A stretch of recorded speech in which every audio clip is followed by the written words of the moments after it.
ಅಜಾಮಿಳ ಆ ವೇಷೆಯನ್ನ ತನ್ನ ಮನೆಯಲ್ಲಿ ದಾಸಿಯನ್ನಾಗಿ ಇಟ್ಕೊಂಡ ನಂತರ ಅವಳಿಗೆ ಉಡುಗೊರೆಗಳನ್ನ ಕೊಡೋದಿಕ್ಕೆ ಅಂತಾನೆ ಸುಮಾರು ಖರ್ಚು ಮಾಡ್ತಾನೆ. ಹಾಗೇನೆ ಅವಳನ್ನ ಸಂತೋಷ ಪಡಿಸ್ಲಿಕ್ಕೆ ಅವನ ಪಿತ್ರಾರ್ಜಿತ ಆಸ್ತಿಯನ್ನೆಲ್ಲ ಖರ್ಚು ಮಾಡ್ತಾನೆ. ಹಾಗೇನೆ ಅವಳನ್ನ ಸಂತೋಷ ಪಡಿಸೋದಿಕ್ಕೆ ಅವನು ಮಾಡಬೇಕಾದಂತಹ ಬ್ರಾಹ್ಮಣ ಕರ್ಮಗಳನ್ನೆಲ್ಲ ತ್ಯಜಿಸ್ತಾನೆ. ವೇಶ್ಯೆಯ ಸಹವಾಸದಿಂದ ಅವಳ ಕೃಪಾ ಕಟಾಕ್ಷದಿಂದ ಅವನ ಬುದ್ಧಿಯು ಛಿದ್ರವಾಯಿತು. ಹೀಗೆ ಅವಳ ವ್ಯಾಮೋಹಕ್ಕೆ ಬಲಿಯಾದ ಅಜಾಮಿಳ ಪಾಪ ಕಾರ್ಯಗಳನ್ನ ಮಾಡೋದಕ್ಕೆ ಶುರು ಮಾಡ್ದ.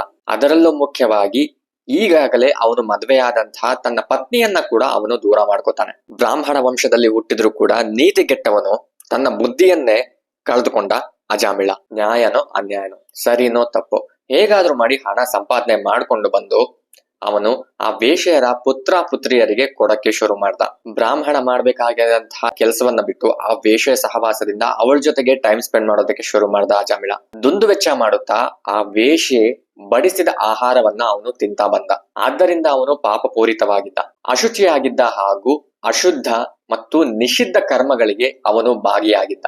ಯಾವ ಮಟ್ಟಕ್ಕೆ ಅವನು ಹಣ ಸಂಪಾದನೆ ಮಾಡೋದಲ್ಲಿ ಅನ್ಯಾಯವನ್ನ ಮಾಡ್ತಾ ಬಂದ ಅಂತ ಹೇಳಿದ್ರೆ, ಒಬ್ಬ ಮನುಷ್ಯನನ್ನ ಕೂಡಿ ಹಾಕಿ ಅವರಿಂದ ಹಣವನ್ನ ದೋಚ್ತಿದ್ದ.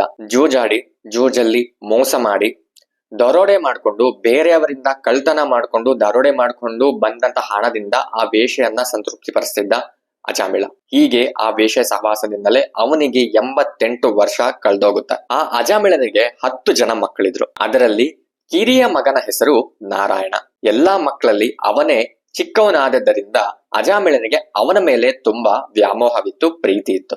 ಆ ಮುದ್ದು ನಾರಾಯಣ ಅವನು ಮಾಡಿದಂತಹ ಆ ಸಣ್ಣ ವಯಸ್ಸಿನಲ್ಲಿ ಮಾಡಿದಂತಹ ಎಲ್ಲಾ ಚೇಷ್ಟೆಗಳು ಅಜಾಮಿಳನಿಗೆ ಇಷ್ಟ ಆಗ್ತಾ ಬಂತು. ಅವನು ಸದಾ ಆ ಮಗುವಿನ ಲಾಲನೆ ಮಾಡ್ತಿದ್ದ.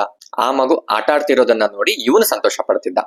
ತಾನು ಊಟ ಮಾಡುವಾಗಲೆಲ್ಲ ನಾರಾಯಣ ಬಾರಪ್ಪ ಬಂದು ನನ್ ಜೊತೆ ಊಟ ಮಾಡು ಅಂತ ಹೇಳ್ತಿದ್ದ. ಹೀಗೆ ಏನೇ ಮಾಡಿದ್ರು ಕೂಡ ನಾರಾಯಣ ಬಾರಪ್ಪ ಇದು ಮಾಡು ಅದು ಮಾಡು ಅಂತ ನಾರಾಯಣ ಅಂತ ಅಜಾಮಿಳ ಆ ಮಗನ ಆ ನಾರಾಯಣ ಅನ್ನೋ ಹೆಸರಲ್ಲಿ ಅವನು ಮಗ್ನನಾಗಿದ್ದ. ಹೀಗೆ ಅವನ ಆಯುಷ್ಯ ಕೂಡ ಮುಗಿಯುತ್ತಾ ಬಂತು. ಮೂರ್ಖನಾದ ಅಜಾಮಿಳ ತನ್ನ ಮೃತ್ಯು ಇನ್ನೇನು ಹತ್ರ ಬರ್ತಿದೆ ಅಂತ ಹೇಳಿದಾಗ ಅವನು ತನ್ನ ಕಿರಿಯ ಮಗನಾದ ನಾರಾಯಣನ ಆಲೋಚನೆಯಲ್ಲಿ ಮಗ್ನನಾಗಿದ್ದ.